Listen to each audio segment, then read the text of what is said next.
नमस्कार, न्यूज़ में आपका स्वागत है। मैं हूं आपके साथ मोनिशा सिन्हा। हर किसी का सपना होता है कि जहां वह रह रहा है वहां पर एक छोटी सी ज़मीन ज़रूर खरीदे, जिस ज़मीन पर वो घर बना सके और अपना आशियाना शुरू कर सके। ऐसे में आपको बता दें तो जो भी लोग कहीं भी ज़मीन खरीदने या बेचने का सोच रहे हैं, उन्हें यह जानना बेहद ज़रूरी है कि बिहार में अब ज़मीन खरीदने और बेचने का तरीका बदल गया है। ऐसे में हम आपको इस वीडियो में यह भी बताएंगे कि आखिरकार नई प्रक्रिया क्या है। दरअसल बिहार में जमीन खरीद बिक्री की प्रक्रिया बदल गई है। निबंधन विभाग द्वारा किसी भी जमीन की खरीद बिक्री करने का अधिकार उसी व्यक्ति को दिया गया है जिसके नाम से जमीन की जमाबंदी होगी।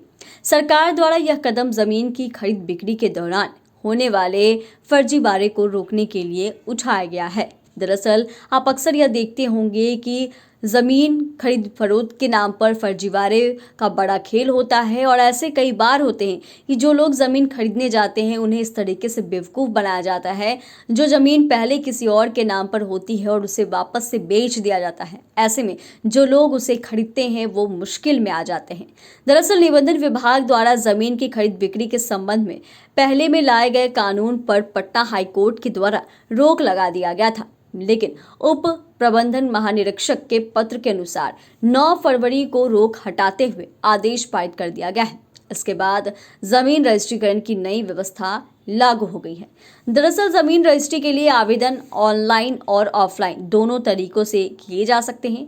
ऑनलाइन आवेदन के लिए आवेदकों को बिहार सरकार की ई रजिस्ट्री पोर्टल पर जाना होगा। ऑफलाइन आवेदन के लिए आवेदकों को संबंधित निबंधन कार्यालय में जाना होगा। वहीं जमीन के मालिक का प्रमाण पत्र जरूरी है। क्या क्या दस्तावेज जरूरी है वो हम आपको इस वीडियो में बता दें। पहचान पत्र जरूरी है, पते का प्रमाण जरूरी है, विक्रेता और खरीदार का सहमति पत्र भी जरूरी है। अन्य आवश्यक दस्तावेज जो हैं वो जरूरी है। क्या इसके लिए शुल्क होंगे उसके बारे में आपको विशेष जानकारी दे दें तो जमीन रजिस्ट्रेशन के लिए शुल्क जमीन के मूल्य और अन्य कारकों के आधार पर निर्धारित किया जाता है। शुल्क का भुगतान ऑनलाइन और ऑफलाइन दोनों तरीकों से हो सकता है। इसके लिए क्या प्रक्रिया है वो हम आपको बताएं तो आवेदन जमा करने के बाद संबंधित निबंधन कार्यालय द्वारा इसकी जाँच की जाएगी। जाँच के बाद यदि आवेदन सही पाया गया तो जमीन रजिस्ट्रेशन के लिए एक तारीख तय की जाएगी। तय तारीख पर विक्रेता और खरीदार को निबंधन कार्यालय में उपस्थित होना होगा। सभी आवश्यक दस्तावेजों और शुल्क का भुगतान करने के बाद जमीन रजिस्ट्रेशन की प्रक्रिया पूरी हो जाएगी। इससे क्या लाभ है तो वो भी हम आपको बताएं तो जमीन रजिस्ट्रेशन की प्रक्रिया को सरल और पारदर्शी बनाना है। जमीन धोखाधड़ी को रोकने में यह मदद करेगा और जमीन के मालिकों के अधिकारों की रक्षा करेगा।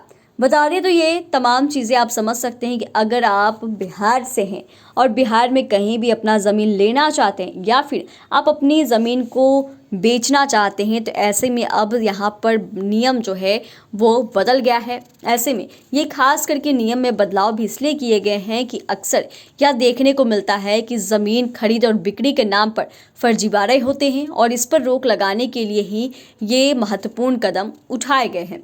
चैनल को सब्सक्राइब करें, फेसबुक पेज को लाइक करें। धन्यवाद।